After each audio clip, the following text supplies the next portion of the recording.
दोस्तों, गौतम बुद्ध का जीवन हर किसी के लिए प्रेरणादायी है। गौतम बुद्ध बौद्ध धर्म के प्रवर्तक थे। इनका जन्म 483 ईस्वी पूर्व हुआ था तथा महापरिनिर्वाण 563 ईस्वी पूर्व में हुआ था। बचपन में उनको राजकुमार सिद्धार्थ के नाम से जाना जाता था। बौद्ध ग्रंथों के अनुसार गौतम बुद्ध के जन्म से 12 वर्ष पूर्व ही एक ऋषि ने भविष्यवाणी की थी कि यह बच्चा या तो एक सार्वभौमिक सम्राट या महान ऋषि बनेगा। 35 वर्ष की आयु में उन्हें ज्ञान की प्राप्ति हुई थी। वह संसार का मोह त्याग कर तपस्वी बन गए थे और परम ज्ञान की खोज में चले गए थे।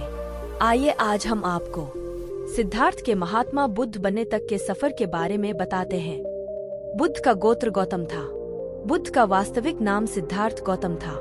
उनका जन्म शाक्य गणराज्य की राजधानी कपिल वस्तु के निकट लुम्बिनी में हुआ था। बुद्ध के जन्म के 7 दिन के भीतर ही उनकी माता का देहांत हो गया था। उनका पालन पोषण उनकी मौसी गौतमी ने किया था। शिशु का नाम सिद्धार्थ रखा गया था। शाक्य वंश के राजा शुद्धोधन सिद्धार्थ के पिता थे। सिद्धार्थ के जन्म से पूर्व हुई भविष्यवाणी से परेशान होकर उनके पिता ने उन्हें तपस्वी बनने से रोकने के लिए राजमहल की परिधि में रखा। गौतम राजसी विलासिता में पले बढ़े। बाहरी दुनिया से उन्हें दूर रखा गया। नृत्य करने वाली लड़कियों द्वारा मनोरंजन, ब्राह्मणों द्वारा निर्देशन और तीरंदाजी, तलवारबाजी, कुश्ती, तैराकी और दौड़ में प्रशिक्षित किए गए थे। कम उम्र में ही उनका विवाह राजकुमारी यशोधरा से करा दिया गया। दोनों का एक पुत्र भी हुआ जिसका नाम राहुल था। सिद्धार्थ बचपन से ही अत्यंत कोमल हृदय वाले थे। वह किसी का भी दुख नहीं देख सकते थे। इतने प्रयासों के बाद भी 21 वर्ष की आयु में उनकी अपने राज्य की गलियों में उनकी दृष्टि 4 दृश्यों पर पड़ी। ये दृश्य थे: एक वृद्ध विकलांग व्यक्ति, एक रोगी, एक पार्थिव शरीर और एक साधु। इन 4 दृश्यों को देखकर सिद्धार्थ समझ गए थे कि सबका जन्म होता है, सबको बुढ़ापा आता है, सबको बीमारी होती है और एक दिन सब मृत्यु को प्राप्त होते हैं। इससे व्यथित होकर उन्होंने अपना धनवान जीवन, अपनी पत्नी, पुत्र एवं राजपाट का त्याग करते हुए साधु का जीवन अपना लिया और जन्म, बुढ़ापा, दर्द, बीमारी और मृत्यु से जुड़े सवालों की खोज में निकल गए। सिद्धार्थ ने अपने प्रश्नों के उत्तर ढूंढने शुरू किए।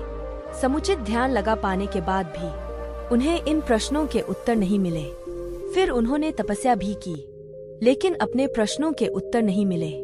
इसके बाद कुछ और साथियों के साथ अधिक कठोर तपस्या प्रारंभ की। ऐसे करते हुए 6 वर्ष व्यतीत हो गए।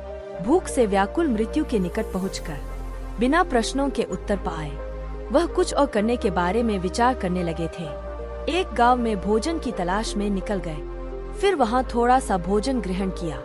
इसके बाद वह कठोर तपस्या छोड़कर एक पीपल के पेड़ के नीचे प्रतिज्ञा करके बैठ गए, जो अब बोधिवृक्ष के नाम से जाना जाता है, कि वह सत्य जाने बिना उठेंगे नहीं। वह सारी रात बैठे रहे और माना जाता है यही वह क्षण था जब सुबह के समय उन्हें पूर्ण ज्ञान की प्राप्ति हुई थी। उनकी प्रतिज्ञा नष्ट हो गई और उन्हें निर्वाण यानी बोधि प्राप्त हुई और वे 35 वर्ष की आयु में बुद्ध बन गए। बुद्ध को शाक्य मुनि के रूप में भी जाना जाता है। 7 हफ्तों तक उन्होंने मुक्ति की स्वतंत्रता और शांति का आनंद लिया। प्रारंभ में तो वह अपने बोधि के बारे में दूसरों को ज्ञान नहीं देना चाहते थे। बुद्ध का मानना था कि अधिकांश लोगों को समझाना बहुत मुश्किल होगा। मान्यता है कि बुद्ध को स्वयं ब्रह्माजी ने अपने ज्ञान को लोगों तक पहुंचने का आग्रह किया था। फिर वह इस पर सहमत हो गए। इस तरह उन्होंने अपना पहला धर्मोपदेश उत्तर प्रदेश के वाराणसी के पास सारनाथ में अपने पहले मित्रों को दिया था।